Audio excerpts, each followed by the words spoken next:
사도신경 하시면서 우리의 신앙을 고백하겠습니다. 전능하사 천지를 만드신 하나님 아버지를 내가 믿사오며 그 외아들 우리 주 예수 그리스도를 믿사오니 이는 성령으로 잉태하사 동정녀 마리아에게 낳으시고 본디오 빌라도에게 고난을 받으사 십자가에 못 박혀 죽으시고 장사한 지 사흘 만에 죽은 자 가운데서 다시 살아나시며 하늘에 오르사 전능하신 하나님 우편에 앉아 계시다가 저리로서 산 자와 죽은 자를 심판하러 오시리라. 성령을 믿사오며 거룩한 공예와 성도가 서로 교통하는 것과 죄를 사하여 주시는 것과 몸이 다시 사는 것과 영원히 사는 것을 믿사옵나이다. 아멘. 우리 다 같이 찬송가 453장 부르시겠습니다. 찬송가 453장, 통합 찬송가 453장입니다. 통합 찬송가는 506장입니다. 찬송가 453장, 통합 찬송가 506장입니다. 예수 더 알기 원하네. 크고도 넓은 은혜와 대속해 주신 사랑을 간절히 알기 원하네. 내 평생의 소원, 내 평생의 소원, 대속해 주신 사랑을 간절히 알기 원하네. 성령이 스승되셔서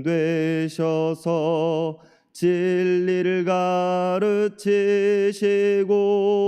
거룩한 뜻을 깨달아 예수를 알게 하소서. 내 평생의 소원, 내 평생의 소원, 대속해 주신 사랑을 간절히 알기 원하네.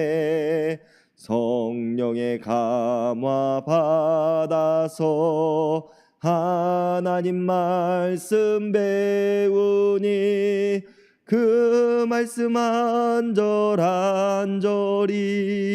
내 맘에 교훈되도다.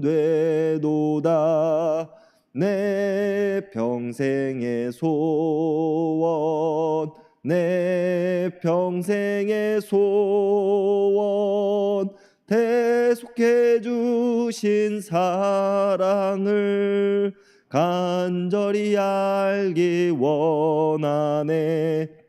예수가 계신 보좌는 영광에 둘려 있도다. 평화의 왕이 오시니 그 나라 왕성하도다. 내 평생의 소원, 내 평생의 소원, 대속해 주신 사랑을 간절히 알기 원하네. 오늘 우리에게 주시는 하나님의 말씀은 다니엘 1장 1절에서 9절까지의 말씀입니다. 다니엘 1장 1절에서 9절까지의 말씀입니다.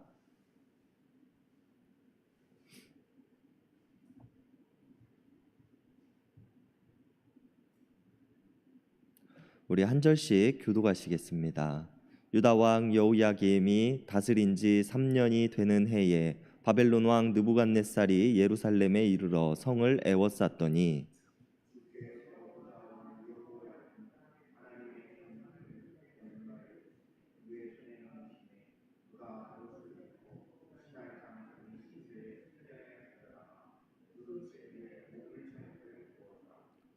왕이 환관장 아스부나스에게 말하여 이스라엘 자손 중에서 왕족과 귀족 몇 사람,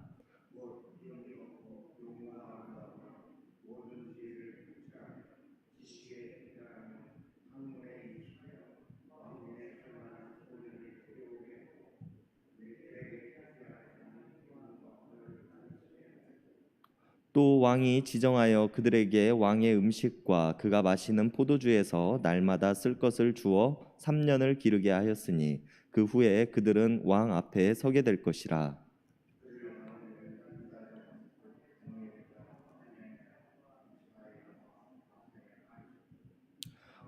환관장이 그들의 이름을 고쳐 다니엘은 벨드사살이라 하고 하나냐는 사드락이라 하고 미사엘은 메삭이라 하고 아사랴는 아벳느고라고 하였더라.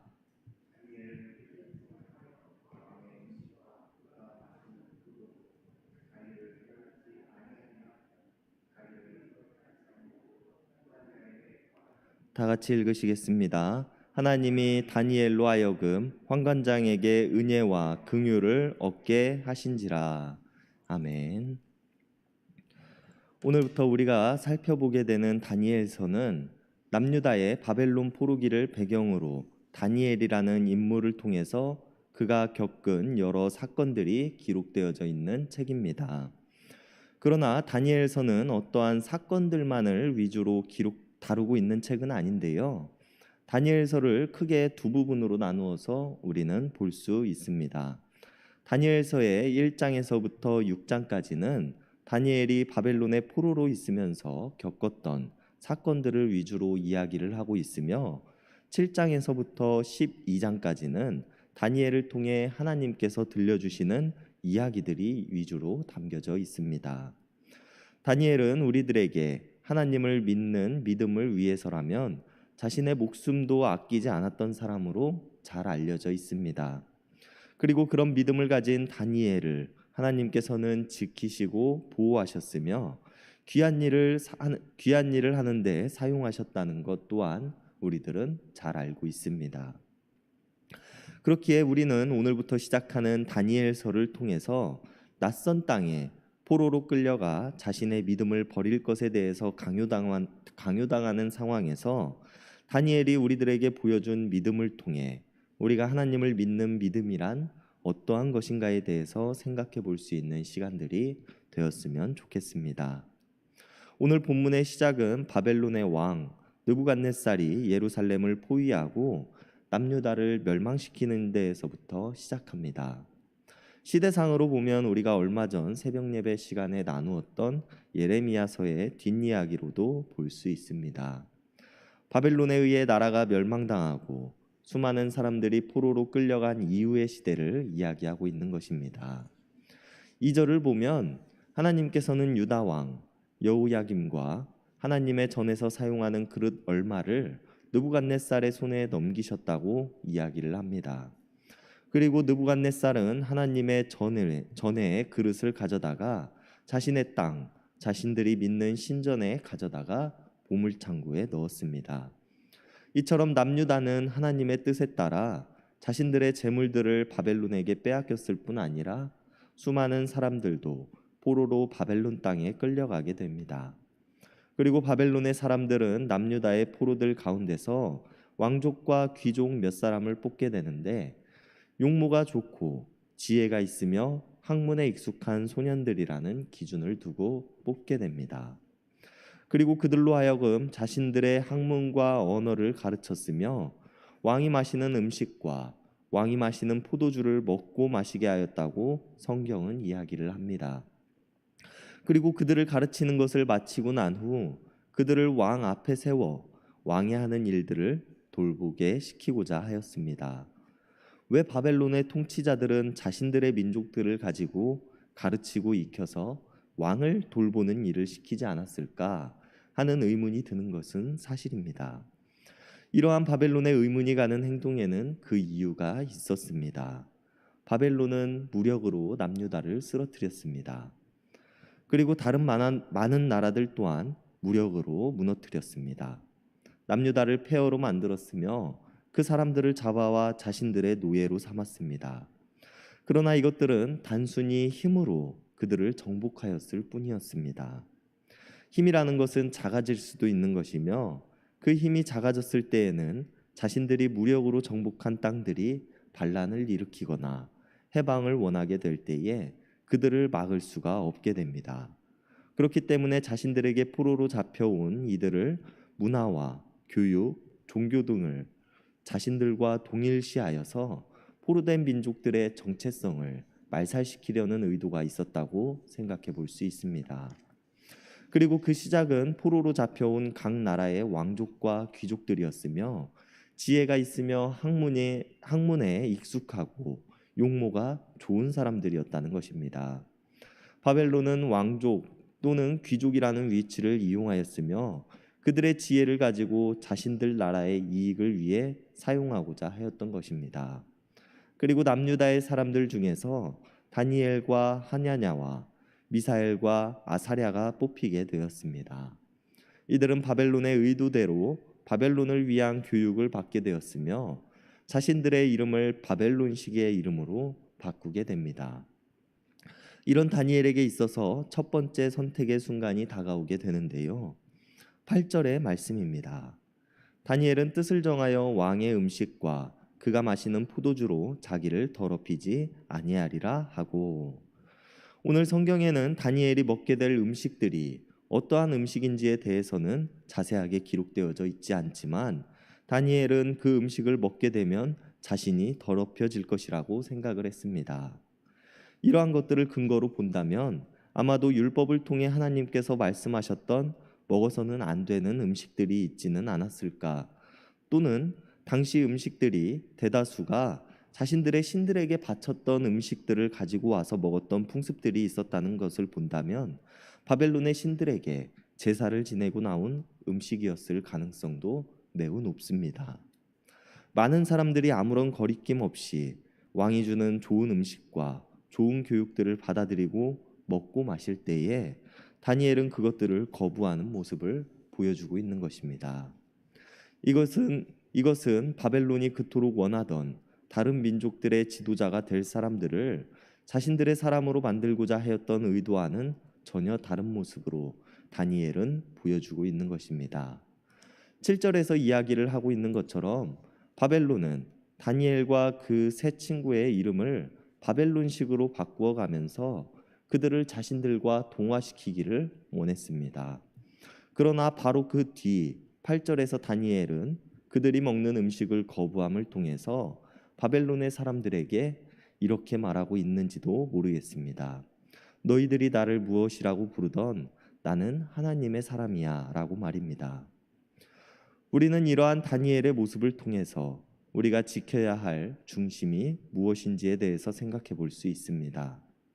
바벨론은 자신들의 것을 다른 민족들에게 주입시키고 그들의 정체성을 말살시키기를 원했습니다. 자신들의 것에 취하게 만들어 자신들의 앞잡이로 사용하고자 하였습니다. 사람들의 이름을 바꾸었으며 사람들에게 자신들의 것을 교육시키고자 했습니다. 그러나 다니엘은 하나님을 믿는 믿음을 통해 하나님이 아닌 다른 것들이 주는 것에 대해 거부하였던 것입니다. 위태로운 시기에 남유다의 땅에서 태어나고 자라났던 다니엘은 아마도 바벨론의 왕이 베푸는 음식 이상의 것들을 경험해 보지는 못하였을 것입니다. 바벨론 왕이 베푸는 교육 이상의 것들을 배워보지도 못하였을 것입니다. 그러나 그가 그렇게 풍요로워 보이는 음식들을 거부할 수 있었던 이유는 그의 중심에 하나님이 계셨다는 것을 우리는 알 수 있습니다. 그리고 마음의 중심에 하나님이 있었던 다니엘은 세상의 좋은 음식과 다른 좋은 것들을 거부할 수 있는 힘을 가지게 되었던 것입니다. 그리고 이런 다니엘은 환관장을 통해 자신이 그 음식을 먹을 수 없음에 대해서 이야기를 합니다. 그리고 오늘 마지막 9절의 말씀을 보게 되면 하나님께서는 다니엘로 하여금 환관장에게 은혜와 긍휼을 얻게 하셨다고 이야기를 합니다. 우리가 다니엘서를 계속해서 살펴보다 보면 다니엘이 가지고 있는 하나님을 믿는 믿음 때문에 자신의 목숨이 위험하게 되는 일들을 여러 번 보게 될 것입니다. 그러나 하나님께서는 그런 다니엘을 지키시고 보호하신다는 것 또한 우리들은 경험하게 됩니다. 그리고 이러한 행동을 하는 다니엘의 중심에는 하나님이 계셨으며 하나님을 믿는 믿음을 통해 세상의 것들을 판단할 수 있는 지혜를 갖게 되었다는 것입니다. 여러분, 세상의 많은 사람들은 세상이 주는 좋은 음식과 좋은 지혜들을 쫓아가며 살아갑니다. 그리고 어떤 이들은 이것들이 윤리적이지 못하며 하나님의 말씀에 어긋난 일들이라고 생각하여도 거리낌 없이 해내곤 합니다. 그러나 하나님의 마음을 중심에 둔 우리들은 세상이 주는 지혜와 음식들 앞에서 그것을 판단하고 거부할 수 있는 힘이 있어야 합니다. 때로는 그것들이 불리해 보이고 때로는 그것들이 불공평한 일 같이 느껴진다고 하여도 우리는 하나님께서 주시는 지혜를 가지고 그것들을 판단하고 고를 수 있는 힘이 있어야 한다는 것입니다. 이것이 다니엘이 우리들에게 보여주고 있는 진정한 힘이며 진정한 지혜이기 때문입니다. 그렇기에 우리가 오늘 하루를 또 살아갈 때에 어떠한 일을 함에 있어서 이것이 하나님께서 우리에게 원하시는 일인지에 대해서 한 번 더 생각해 볼 수 있는 우리들이 되었으면 좋겠습니다. 그리고 하나님께서 주시는 지혜를 사모하고 하나님께서 주실 은혜를 기대하며 살아갈 수 있는 우리들 되었으면 좋겠습니다. 기도하시겠습니다.